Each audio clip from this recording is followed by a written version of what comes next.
oduu dharaa joree lubbuu wal balleessa maaloo dhuunfa deebi'uu jalaalli galeessa eegaatuu gadi deebi'ee wallaalaa madeessa oduu dharaa joree lubbuu wal balleessa adaraa dhuunfa deebi'uu tokkummaan galeessa maaloo dhuunfa deebi'uu jalaalli galeessa adaraa dhuunfa deebi'uu tokkummaan galeessa maaloo dhuunfa deebi'uu jalaalli galeessa adaraa dhuunfa deebi'uu tokkummaan galeessa.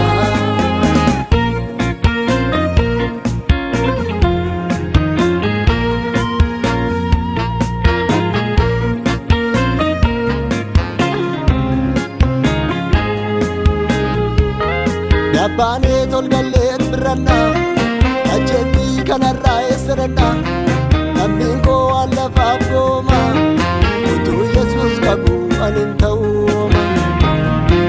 Dabbaanee tolgalleet birrannaa acheettii kanarraa eessirannaa lammiin koo waan lafaaf gooma utuu Yesuus qabu anin ta'uuma. Hangaa fakkeessinee summii wal nyaachifnaa dhugaa fakkeessinee soba walitti himnaa gaafa Yesuus dhufuu gatii keenya arganna. Hangaa fakkeessinee summii wal nyaachifnaa dhugaa fakkeessinee soba walitti himnaa gaafa Gooftaan dhufuu gatii keenya arganna. Gaafa Yesuus dhufuu gatii keenya arganna.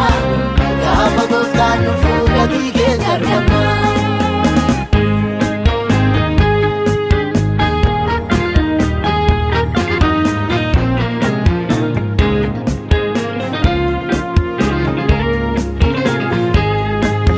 Irratti ormoomne malee samii irratti hundumtuu lammiidha dhugaa kanatu isaaf hin galle kanaaf xiqqaaf guddaan wal miidha. Dachee irratti ormoomne malee samii irratti hundumtuu lammiidha dhugaa kanatu isaaf hin galle kanaaf xiqqaaf guddaan wal miidha. Haala isaa wallaallee irra nuti furmaata seenyurraa arganna haadhoo keenya du'atti laanne akkamittiin teenyee boqonna. Haala isaa wallaallee irra nuti furmaata seenyurraa arganna oola deemaa du'atti laanne akkamittiin teenyee boqonna.